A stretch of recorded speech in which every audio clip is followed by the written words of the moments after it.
আজকে আমরা শিখব 1 মার্ক নিশ্চিত যে কোনো জব পরীক্ষায় 1 মার্ক নিশ্চিত থাকে যে কোনো সংস্থার অধিদপ্তর কোথায় অবস্থিত তার সম্পর্কে আমরা আজকে শিখব। যেমন 1 মার্ক নিশ্চিত।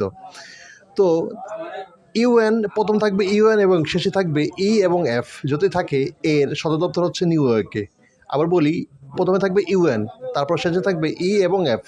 যদি এরকম থাকে তার হচ্ছে সদর দপ্তর হচ্ছে নিউ ইয়র্ক। যেমন আমরা দেখি ইউনিফ্রেম, তাহলে প্রথম হচ্ছে ইউএম, পরে কি আছে?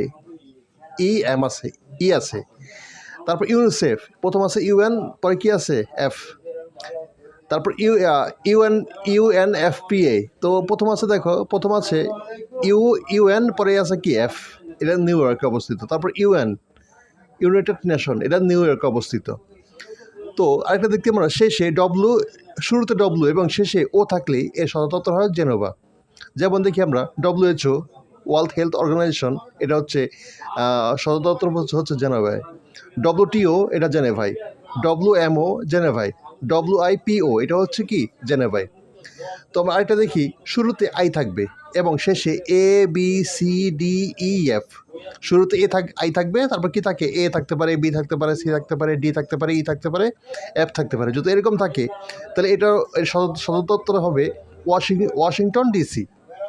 আরেকটা বলতে পারি, অর্থ সংক্রান্ত যত সদর দপ্তর হয় তার ম্যাক্সিমাম হয় ওয়াশিংটন ডিসিতে। যেমন প্রথমে আই আছে, পরে কি আছে? ই আছে। তো IME, এটা সদর দপ্তর হচ্ছে ওয়াশিংটন ডিসি। IFC, তার প্রথম আছে আই, পরে আছে কি? সি। আই আছে IDA, আই আছে প্রথম, পরে কি আছে? এ। IDB, প্রথম আছে এ, পরে আছে কি? বি। IBRD, প্রথম আছে আই, পরে কি আছে? ডি। তো আমরা এই রুলসের সাথে মিলে যায়, প্রথমে আই, তারপর ABCDEF। এগুলো যে কোনো একটা থাকলেই ওয়াশিংটন ডিসি। ধন্যবাদ সবাইকে।